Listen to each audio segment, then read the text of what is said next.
we talked about Abilene Christian being a very good football team. We thought they did a lot of good things as we studied them, and those things bore themselves out as far as them being able to control the football, run the football with authority, but then also be very efficient in the pass game, and they did those. They were really good coming into the game, time of possession, and converting third downs. They did those two things against us. They did a good job getting people off the field on third down. They did that against us also. So they kind of held true to who they were as the game wore on, and it was just more evident as to who they were. Whereas for us, the disappointing thing was the way we played. I thought there was a lack of intensity from our standpoint, a lack of physicality.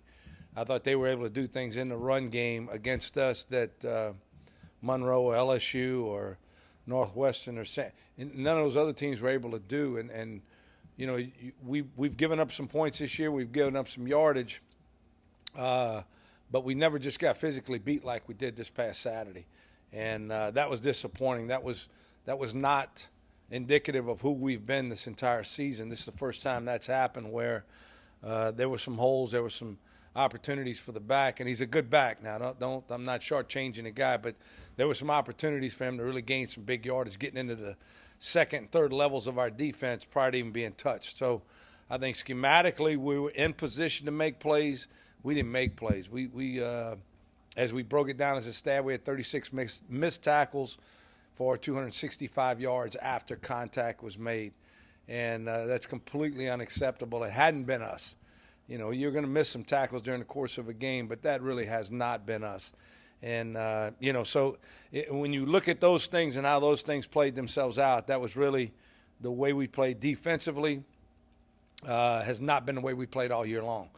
And, you know, guys getting beat on a pass route or a fade route or things like that, those things happen during the course of a game. That doesn't bother me. Those guys are competing. They're right there. Good catches and throws. You know, that you see that in every game across the country. But what you don't see is the lack of physicality that we played with when we had been doing that the entire season. Offensively, I thought there was some good things during there, but we had a lull at the beginning. Had 3 straight punts, 3 and outs, second quarter maybe, and then in the second half we played a lot better, more efficient. We didn't turn the football over this week till the last play of the game for us offensively, so that was a big improvement from that standpoint. But at the same time, it wasn't good enough to get us in a position. We had some chances to go down in the red zone, which I think is where we'd been good in the red zone up until this past week. We had 6 opportunities in the red zone, came away with 2 touchdowns, 2 field goals, and we turned it over on downs twice. Well, that's not going to get it. You got to score touchdowns when you get there if you want to match a team who's playing well offensively, which is what they were doing. So we've got to be able to go down there and score touchdowns, and we get an opportunity to do that, and we didn't do that. Like I said, the 2 field goals, even though we got points, we need to be able to score touchdowns. We had an opportunity right before the half, had a touchdown called back. We had another one dropped in the end zone.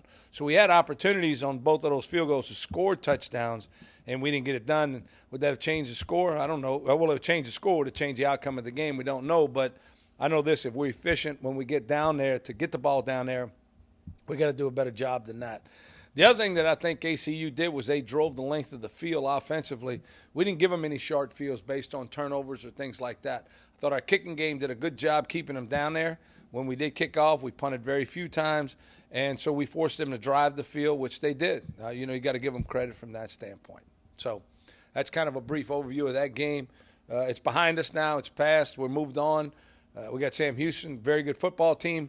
They got a lot of skilled guys coming back. I think they're probably their number 4 receiver. Number 4, the receiver, Davis, is as talented as anybody we've seen all year long, and that includes LSU. He's a dynamite player, electric with the ball in his hands, can really do some special things, has very good hands. I think early in the year he broke the Southland Conference record for touchdowns scored in a career. So it kind of tells you who they're going to go to, who's their go-to player. He's dynamite. And then they got another guy on the other side, also equally as talented or pretty close to it. I know Davis also returns punts. So, you know, he's going to present there'll be some things in the punting game, in the kicking game, that we got to make sure that we hone up on from a game plan standpoint. Them defensively, they'll be a 4-down unit. The 4-2-5 looks similar to what Monroe played if you go all the way back to that game. We really hadn't seen a lot of it since then, but we're going to see it this week. Their two defensive ends are their most dominant players, 49 and 1 or 2 pass rushing guys that, well, I don't know about 1, 49 for sure. He's a dominant pass rusher, so we have to account for him. We've got to know where he's at all the time. They'll move him, which is, they do a good job of that, moving him and trying to isolate him on certain guys. So we've got to change some protections up to make sure we get some extra hats to him, whether it be a back or a second lineman to help out with those guys from a pass rush standpoint. He does a good job. They're going to be a man football team, which means for us to win and create big plays, we got to win on the perimeter. Our receivers have to win in one-on-one matchups, and sometimes we got to go up and get footballs. And Chason's got to give them an opportunity to go catch it. And by doing that, we got to win. That'll give us a chance, an opportunity for some explosive plays. So that's kind of a brief synopsis of Sam. I've got a lot more studying to do on those guys, but that kind of gives you an idea. And with that, I'll take some questions. You think you'll have Austin Mitchell back? I saw him dressed out. Yeah, we hope to. We dressed him out this past Saturday. Just wasn't able to go, Jim. We were hoping he'd be able to go. Just didn't have a good pregame and not able to cut. So Sunday, day off. Today, another day off, getting treatment 3 times a day. We'll see how practice goes tomorrow and as the week goes on when we leave on Friday. Hopefully he's on the bus ready to go. When you guys look at film of, Saturday's game, how much, obviously there's some teaching that goes on, but at this point, how much teaching do you do when you watch these films, especially with what happened to you guys Saturday night? Well, there's always teaching going on, Rob, because we've got so many guys who've never played before. So you got to be able to take the experiences, good and bad, and grow from them. And that's what that's what we have to do. I think that's our challenge as coaches. Sometimes you take for granted you have a guy who's been starting for you 2-3 years, and he's seen a lot of football. He's played a lot of snaps. Well, when you go back over with our guys, especially on defense, we don't have a lot of guys that played a lot of snaps, especially at this level. So they're seeing things for the first time or the second time. So there's not a lot of experience in that database where they can draw from the experiences that they've had. So from a teaching standpoint, it's all teaching. That's what we've got to be able to do and continue to pile on and pile on and pile on, so it becomes more reactive than we want our guys on defense to be able to play fast and with clarity. And I didn't think we did that this past week. I know Abilene did a good job. I thought their game plan was good offensively, but they stayed true to who they were, and some of our guys didn't react well enough on that. So they get the opportunity to in the film room for us to be able to teach and for those guys to grow a little bit more. So when you have guys that hadn't played a lot of snaps at this level, they're new. There's new stuff that comes up every week. So we've got to be able to build on those, point it out, build on it, whether it be good or bad. Coach, with the yards after contact and missed tackle, it seems like you guys were very aggressive trying to go for the strip and force fumbles. Is that something that y'all went into the game trying to do, or were y'all just breaking down fundamentals? No, we do that all the time. I mean, we practice that all the time. We've got a turnover circuit that we hit every day.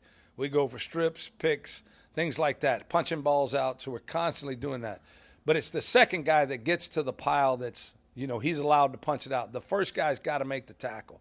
There were too many times the other night that we just didn't wrap up. We didn't make the tackle. We made contact, but we didn't make the tackle. Maybe we were a step slow in getting in our body in position to get our head across. The back had a lot to do with it. We've got to give him some credit for that. But at the same time, we've got to go in there and make a play, make a tackle.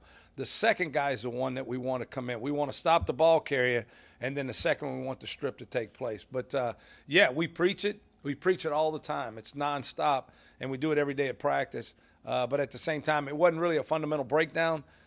From the stripping standpoint, it was more from the tackling standpoint.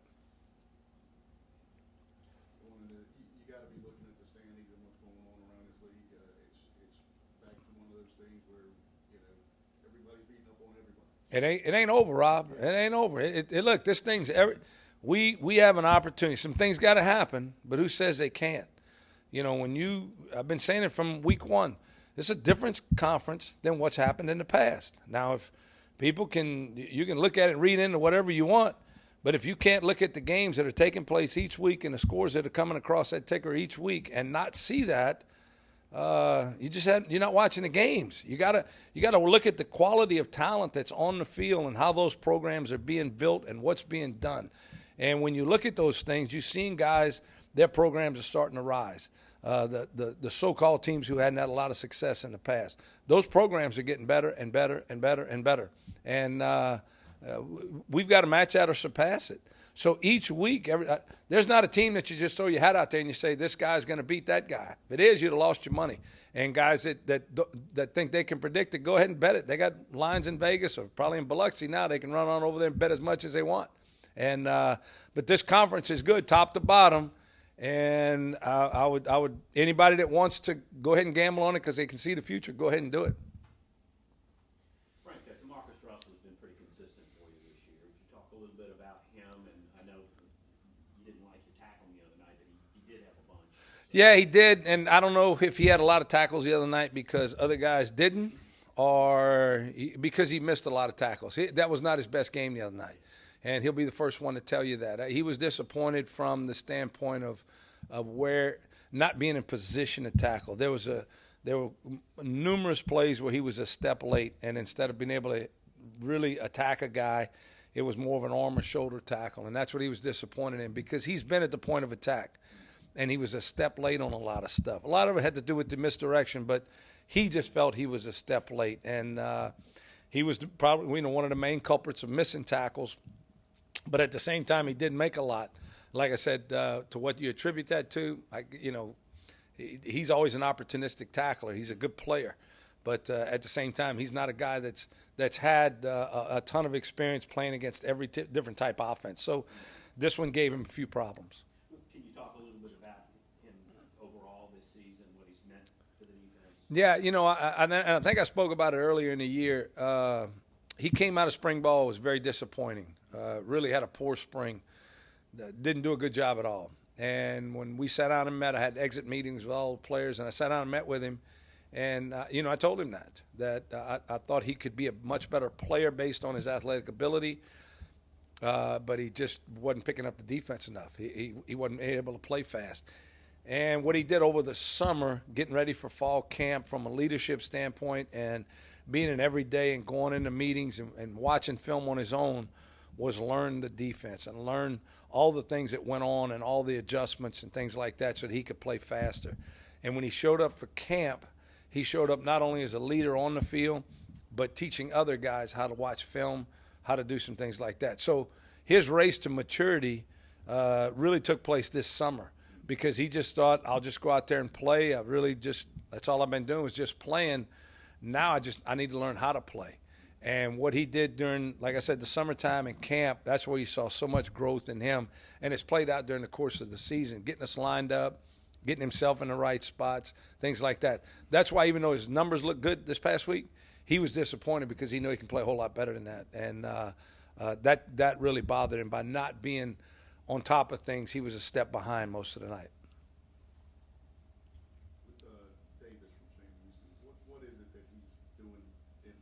He does whatever he wants, man. Guy's fast. He's twitchy. He's got really good hands. They move him. They do some really innovative things, some good stuff to create matchups with him in man and zone situations. They do some picks. He's got some isolation routes. He's the best option route runner we've got in this conference, and that speaks to because there's some good receivers in this conference. He is just so quick and dynamic getting in and out of cuts. So the isolation stuff, when they can get him in an isolation situation, that's when he's really good.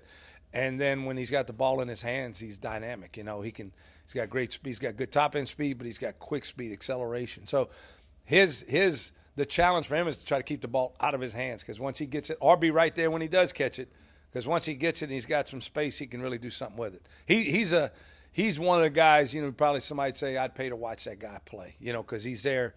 He's always there. He's there every day.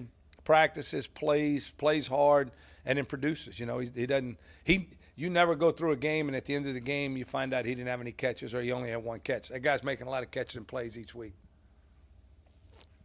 Coach, Jason went down late in the end of the game, looked like an ankle injury. Is everything okay with that? Yeah, he got stepped on, so we took him out for one play and then went right back in the next play. But that's what happened. He got I forget who it was, got pushed back, and then they all went down. He got stepped on top of his foot and I think it scared him more than anything else. But once he got over the sideline, shook it off, and he was right back in the next play. So he'll be fine. He's ready to go. No more. Everybody's got bumps and bruises this time of year. He's fine. He'll be ready to go.